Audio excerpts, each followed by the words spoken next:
Bonjour tout le monde, bonjour Saint-Amablien. Bienvenue à cette toute première capsule vidéo sur la théorie sur les fonctions. J'ai essayé de décortiquer en fait là, les notions relatives à la troisième secondaire en mathématiques, puis aussi les notions qui sont les plus importantes là, pour l'année suivante. Donc là, on commence avec le premier chapitre, celui des fonctions. Donc, en sans plus tarder, ça va vraiment y aller comme suit. Là. Je vais avoir une première carte comme ça qui dit c'est quoi le concept. Puis après ça, je vais avoir une autre slide, si on veut, qui va donner un exemple, souvent, de comment utiliser ce concept-là. Puis, comme je le dis souvent, là, si on est capable de maîtriser chacun des concepts individuellement, ben après ça, il s'agit en exercice là, d'être capable d'en utiliser plusieurs en même temps, puis de rassembler tout ça ensemble. Donc, voilà. Un des premiers concepts qu'on a appris cette année, c'est la notation fonctionnelle.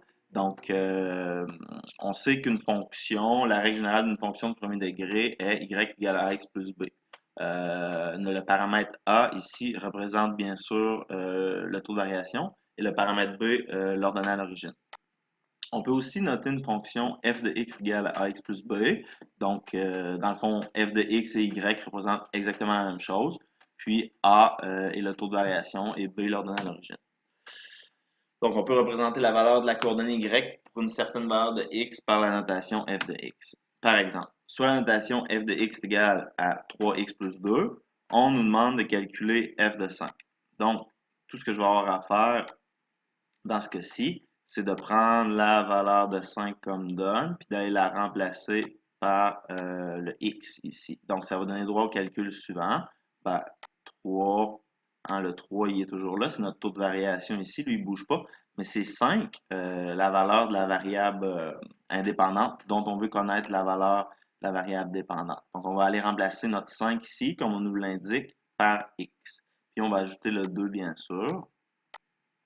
Donc, 3 fois 5, 15 plus 2, 17. Donc, voilà, on a trouvé la valeur de f de 5. Donc, on peut maintenant écrire f de 5. F de 5 est égal à 17. Le décrire avec une souris, je ne suis pas très à l'aise. J'espère que vous allez me pardonner. Je vais m'habituer avec le temps, je suis certain. Donc, il suffit de remplacer x par la coordonnée et d'effectuer le calcul. C'est ce que je viens de faire. Donc, voilà. Pour le deuxième concept, ça va vite comme ça. Hein. Le premier concept, c'était juste d'être capable d'identifier, pardon, bon, f de quelque chose. Donc, on dit notation fonctionnelle f de x. Puis pour le deuxième concept, on nous dit variable dépendante et variable indépendante. Donc, voilà, dans une situation fonctionnelle, on peut toujours trouver la variable qui joue le plus naturellement le rôle de variable dépendante et celle qui joue le plus naturellement le rôle de variable indépendante. Exemple 1. Dans le cadre d'une sortie scolaire, on s'intéresse au coût d'allocation de l'autobus et au nombre d'élèves qui seront présents à la sortie scolaire.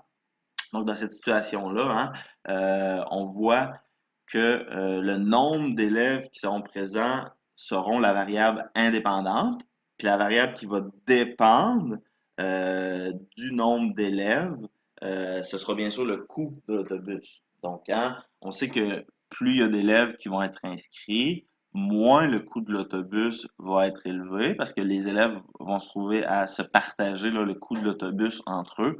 Donc, c'est vraiment de cette façon-là qu'il faut le voir, c'est-à-dire c'est le nombre d'élèves qui participent à la sortie qui ont un effet sur le coût de l'allocation d'autobus et non pas l'inverse. OK? Donc ici, là, il s'est glissé une petite erreur, mais on aurait pu lire variable dépendante, c'est le coût, puis variable indépendante ici. Hein? Variable indépendante, c'est le nombre d'élèves présents à la sortie. OK.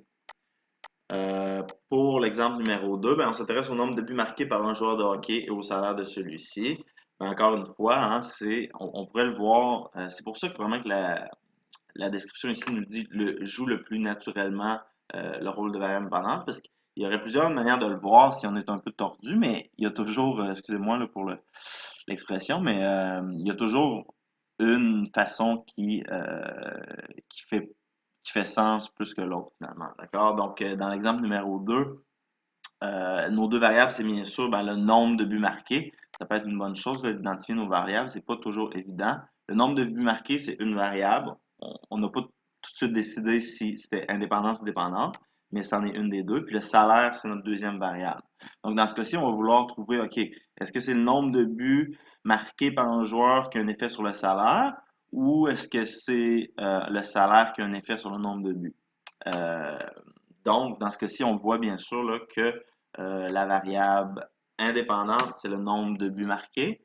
Puis la variable dépendante, c'est le salaire. Encore une fois, ici une petite erreur ici, donc c'est variable indépendante. Voilà.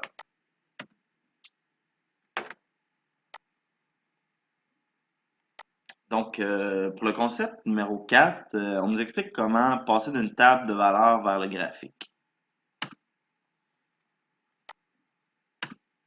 Donc, il est facile de construire un graphique à partir d'une table de valeurs, tout simplement parce que chaque ligne de la table de valeurs représente un point de coordonnée dans le graphique. Bon, des fois, on a des tables de valeurs qui sont de l'autre sens, mais on s'entend que ça revient au même, là, des tables de valeurs qui sont horizontales plutôt que verticales. Mais ici, dans le fond, ce qu'on nous dit, c'est que ben, le point ici, la ligne ici, qui est représentée par la coordonnée XY, ben, c'est un point de coordonnée dans le plan cartésien. Donc ici, je suis à l'intersection 0 de l'axe des X, puis je suis à l'intersection 16 de l'axe des Y. Donc voilà, j'ai pu placer un point là. Et je continue comme ça. Ben, ici, je sais que j'ai un point de coordonnée à quand x vaut 1 et quand y vaut 13. Donc, je suis allé placer mon point ici. Puis, on se rend compte que, bien sûr, hein, quand on est dans le cadre d'une fonction de degré 1, ben, ça forme une belle droite. Puis, on peut ensuite là, relier tous ces points-là ensemble. Encore une fois, là, ça nous prendrait juste 2 points pour être capable d'effectuer notre droite, là, de la tracer. Mais souvent, on va aller en chercher 3 juste pour être absolument certain. Puis d'avoir un bon angle. OK? Donc voilà, c'est pas plus compliqué que ça, là. Puis si j'avais une table de valeurs qui était de l'autre côté, hein, donc je prendrais bien sûr là, les colonnes plutôt que les lignes comme point de coordonnées. Je pense que c'est assez évident si on est à l'aise un peu avec les tables de valeurs. Donc, le cinquième concept, c'est trouver la règle d'une fonction, hein. Mais bon, trouver la règle d'une fonction, c'est pas si simple que ça. Il y a plusieurs situations, il y a plusieurs choses comme ça. Donc, cette carte-là, c'est vraiment pour parler des paramètres un petit peu, puis dans le fond, nous dire quel autre concept vont suivre. OK? Donc, voilà. La règle d'une fonction du premier degré est de la forme y est égale à ax plus b, puis a représente le taux de variation, puis b représente l'ordonnée à l'origine. Ça, on est bien au courant de ça. Il y a plusieurs situations là, qui requièrent souvent des techniques différentes ou semblables, mais c'est important là, d'être capable de s'adapter quand même. Donc ici, on nous dit, pour trouver la règle, il suffit de trouver le taux de variation A. Puis, pour trouver le taux de variation à l'aide d'une table de valeurs, on va aller chercher la carte numéro 6. Après ça, pour le graphique 7 et à l'aide de 2 points, seulement 8. Donc là, ça, c'est les 3 situations qu'on peut avoir à trouver un taux de variation.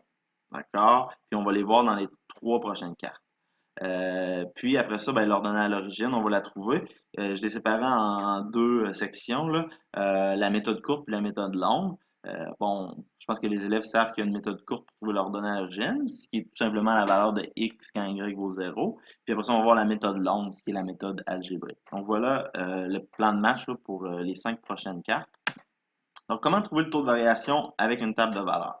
Hein? Dans l'exemple 1, on nous dit tout simplement, j'ai une table de valeurs ici, puis je sais que c'est une fonction de degré 1, donc trouvez-moi la règle. Fait que dans le fond, la première étape, c'est de sélectionner 2 lignes du tableau. Donc, sélectionner 2 lignes du tableau. Moi, j'ai pris ceux-là qui sont comme ça ici.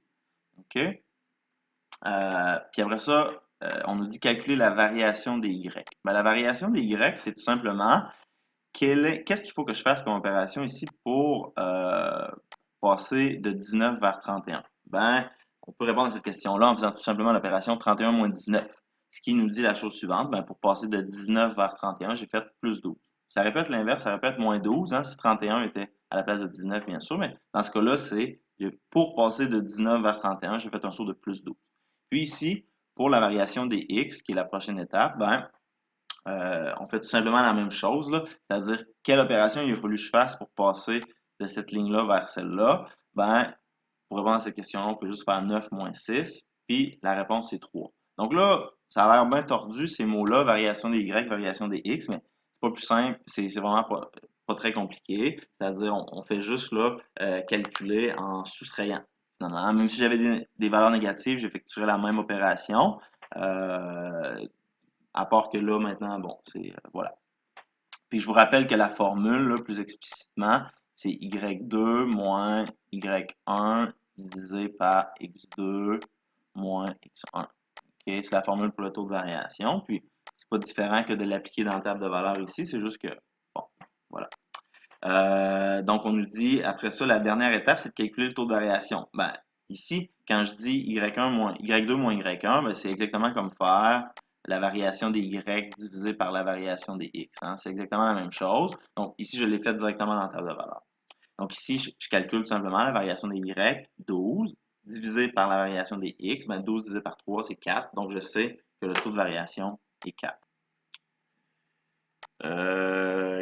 Maintenant, le septième concept là, qui nous dit, qui nous parle de comment calculer le taux de variation avec un graphique. Donc, allons-y sans plus tarder. Ça revient tous au même, ces choses-là, si on est capable de, bon, de les voir comme ça, mais des fois, c'est sûr que ça peut paraître un peu différent, mais au bout de la ligne, c'est toute la même manière de calculer, là. Donc, la première étape, pour faire ça à l'aide d'un graphique, on nous dit sélectionner 2 points. Donc, j'ai pris n'importe quel point, mais c'est sûr que c'est important d'y aller avec ceux qu'on connaît exactement la valeur, c'est-à-dire ceux qui passent par l'intersection des quadrillés. Là, je n'irai pas prendre ceux qui sont ici, par exemple, là, parce que j'aurai aucune précision. Moi, je veux vraiment des points qui passent par l'intersection des deux quadrillés. Comme ça, je peux savoir leurs coordonnées exactes. Hein. Par exemple, ce point-là, il est à l'intersection de 4 et 30. Et lui, il est à l'intersection de 8, 45. Donc, après ça, on nous dit placer ces points dans la table de valeur. Hein, c'est la technique qu'on s'était donnée avec Madame Vézina, entre autres. Et voilà. Donc, on nous dit placer ces points dans la table de valeur. Puis après ça, effectuer les opérations suivantes. Ben, calculer le taux de variation, la variation des Y, pardon. Donc, ici, 45 moins 30, ça fait 15. Hein? Quelle opération me permet de passer de là vers là? C'est tout simplement plus 15. Ici, ben, 8 moins 4, ça fait 4. Donc, après ça, la cinquième étape, c'est de diviser. 15 divisé par 4, ça fait 3,75. Donc, je sais ici que mon taux de variation, tout simplement, passant par ces 2 points-là, c'est 3,75. On s'entend ici que, on va le voir dans un concept, probablement dans la prochaine carte, mais si je vous avais juste donné comme information, donnez-moi la droite de la fonction qui passe par les points 4, 30 et celui-là ici, là, qui est 8,45, ben, on aurait eu à faire exactement la même chose. Hein. On aurait placé nos points dans la table de valeur, puis après ça, on aurait calculé le taux de variation. Donc voilà, mais ici, il y avait juste une étape de plus, finalement, c'est-à-dire repérer ces points-là dans le graphique, puis s'assurer que les points que je choisis là, soient à l'intersection de deux quadrillés. Donc, à la carte numéro 9, on nous dit trouver l'ordonnée à l'origine à l'aide de la méthode courte. Donc, voilà, il y a une méthode très rapide là, pour aller trouver l'ordonnée à l'origine, mais malheureusement, on ne peut pas toujours l'utiliser. On n'a pas toujours assez d'informations pour pouvoir l'utiliser, mais c'est utile de la savoir quand même parce que, bon, ça peut nous économiser du temps. Fait qu'on nous dit dans la carte, si l'on veut trouver l'ordonnée à l'origine rapidement à l'aide d'une table de valeur ou d'un graphique, voici comment il faut procéder. Ben, à l'aide de la table de valeur, on nous dit trouver l'ordonnée à l'origine, c'est trouver la valeur de y quand x est égal à 0. Donc, il suffit de repérer la coordonnée y qui est associée à x est égal à 0. Donc là, hein, ici, tout ce que je ferais, si je veux savoir l'ordonnée à l'origine de cette table de valeurs-là, ben, je vais aller voir dans mes x ici, OK, où se cache la coordonnée 0. Des fois, ça se peut que je ne l'ai pas comme information, cette coordonnée-là, c'est-à-dire la valeur de y quand x vaut 0. Mais des fois, je l'ai, puis ça peut être utile de savoir que le chiffre qui est ici, qui est associé, la coordonnée y qui est associée à x est égal à 0, et elle-même l'ordonnée à l'origine. Donc, quand je parle de ma règle ici sous la forme y égale à x plus b, a représente le taux de variation et le b représente l'ordonnée à l'origine. Donc, je sais que ma fonction sera de la forme y égale à ax plus 67 parce que j'ai été capable d'aller trouver là, la valeur de mon paramètre b. Très rapidement, d'ailleurs, j'ai eu aucun calcul à faire. Si on a un graphique, on peut aussi trouver parfois la valeur de mon paramètre B, c'est-à-dire l'ordonnée à l'origine. Donc, il suffit de trouver la coordonnée Y du point de croisement entre la droite et l'axe des Y. Donc, voilà, ici, j'ai été à X égale à 0, c'est-à-dire le point ici, là, qui est à l'intersection de l'axe vertical et la droite. Donc, ce point-là, c'est tout simplement Y est égal à 15. Donc, je sais ici que mon ordonnée à l'origine, c'est 15. Hein? Je vous rappelle ici, juste ici, j'ai le point 0,15. Pardon, 0,15. Donc, je peux savoir là, sans hésiter que la valeur de mon ordonnée à l'origine, c'est 15. Okay?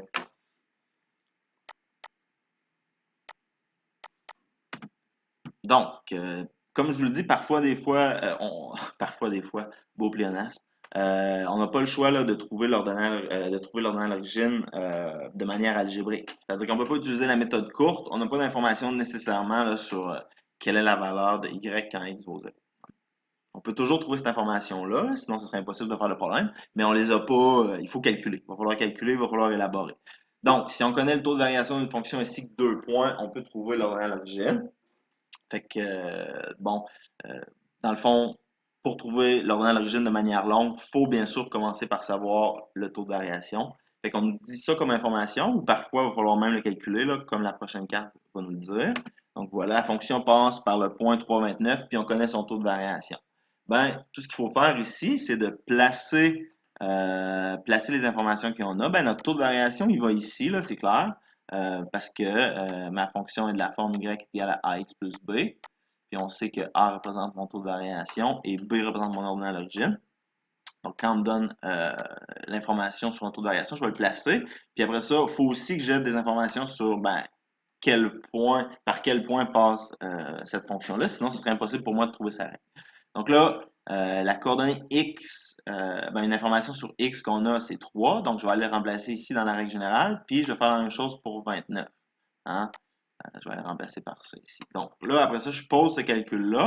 Puis, je calcule, bien entendu. J'effectue la multiplication qui est ici, là. 4 fois 3. 4 fois 3, ça nous fait 12. Donc, il faut que je résolve ici à l'aide du principe de la balance. Donc là, le principe de la balance, il me dit ici, si je viens soustraire 12 des deux côtés de l'équation, ce que ça va avoir comme effet ici, c'est d'isoler ma variable b et de se débarrasser de 12 des deux côtés de l'équation. Fait que tout ce qui va rester à droite, c'est b, c'est la valeur que je veux connaître. Donc voilà. Puis tout ce qui va rester à gauche, c'est 29 moins 12, c'est-à-dire 17. Donc j'ai trouvé là, la valeur de b, c'est-à-dire j'ai trouvé la valeur qui satisfait l'équation ici. Hein. C'est-à-dire, si je viens remplacer B par 17, mon égalité va être vraie. Mais pas n'importe quel chiffre peut me donner cette égalité vraie-là. Hein. Donc, j'ai trouvé là, la seule valeur de mon inconnu qui peut exister, qui satisfait l'équation, le signe d'égalité.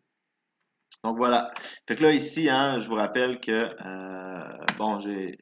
c'est pas marqué, mais la règle finale, là, ce serait bien sûr y est égal à 4x plus 17. Ça, c'est la règle de ma fonction.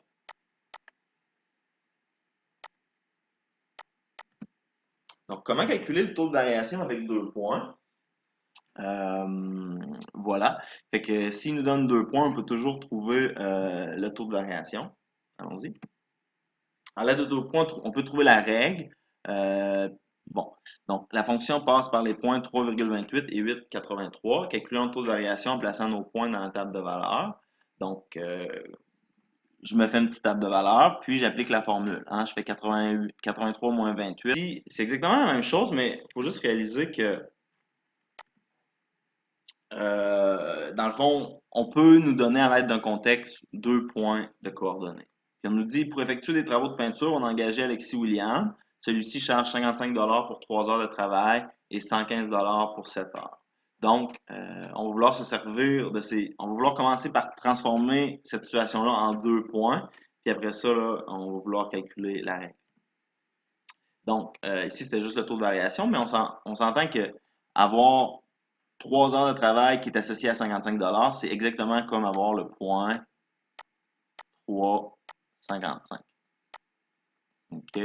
Puis, avoir 115 pour 7 heures de travail. C'est exactement comme avoir le point 715. Donc ici, on pourrait appliquer une démarche similaire à ce qu'on a fait au numéro précédent. Ben, j'ai la coordonnée 355, je la place dans la table de valeur. Ici, j'ai la coordonnée 715, je la place dans la table de valeur. Puis, ben, 115 moins 55, ça fait 60. Puis 7 moins 3, ça fait 4. Après ça, je vais aller diviser. Quand 60 divisé par 4, ça fait bel et bien 15. Donc, on sait que le taux de variation, c'est 15. Donc, voilà.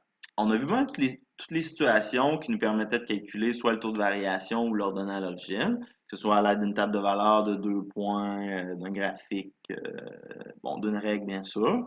Donc, ici, on nous parle de type de fonction. Donc, la fonction de degré 1, dans le fond, on la sépare en deux, là, ces deux-là. Bon, dans le manuel, il parle de variation directe ici. Pardon. Puis ici, on nous parle de variation partielle. OK? Donc, c'est marqué ici, justement. Euh, Ici, dans le fond, la seule chose qui sépare ces deux fonctions-là, c'est le fait que ici, l'ordonnée à l'origine est un chiffre différent de 0. Puis ici, ben, il n'y a pas d'ordonnée à l'origine, donc c'est-à-dire b est égal à 0. Donc, c'est là comme particularité de passer par l'ordonnée à l'origine, c'est-à-dire le point 0,0. Puis celle-là ne passe pas par le point 0,0. OK? Un autre type de fonction qu'on a vu cette année, c'est la fonction de variation nulle de degré 0, celle-ci. Ben, graphiquement, hein, ça va toujours être une droite qui est horizontale. Puis, cette fonction est de la forme y est égale à c, c'est-à-dire y est égal à n'importe quel chiffre. Ça pourrait être y est égal à 12, y est égal à 27, y est égal à moins 69, n'importe quel chiffre. C'est une fonction quand même facile, c'est-à-dire il n'y a pas de variable x, là. Le taux de variation est égal à 0, donc voilà. Puis la fonction de variation inverse, ben, on va en parler un peu plus là, à la carte suivante. Donc suivez-moi, ça va être la dernière carte. Donc la fonction de variation inverse. Une fonction de variation inverse, c'est de la forme y est égale à k divisé par x, où k est une constante. Puis on a déjà appris à utiliser cette fonction-là, mais je vous rappelle en fait que je peux trouver la règle d'une fonction inverse avec seulement une table de valeurs. C'est-à-dire, je fais la multiplication suivante, moins 6 fois 4, ça fait moins 24. Donc, si je sais que c'est une inverse, la multiplication des points de coordonnées est toujours la même. Donc, moins 3 fois 8, ça fait moins 24. Moins 1 fois 24, ça fait moins 24. Puis 2 fois moins 12, ça fait moins 24. Donc, ben, sans grande surprise, la constante k est égale à moins 24. Donc, la règle est y égale à moins 24 divisé par x. Hein? Donc, si mon examen, je vous demande de trouver la règle d'une fonction de variation inverse à l'aide d'une table de valeurs, ben, il suffit de multiplier les points de coordonnées ensemble. Puis, voilà, le tour est joué. Je peux effectuer la même chose là, avec un graphique. Ben, si je sais que c'est une inverse, puis j'ai seulement un point, je peux quand même trouver la valeur de ma constante k parce que je sais que c'est une inverse. Donc, tout ce que je vais avoir à faire, c'est de multiplier ces deux points-là ensemble. Donc, k est égal à 2 fois 4, c'est-à-dire 8. Puis, ça me donne là, la règle de ma fonction inverse. Donc, je vous remercie d'avoir écouté.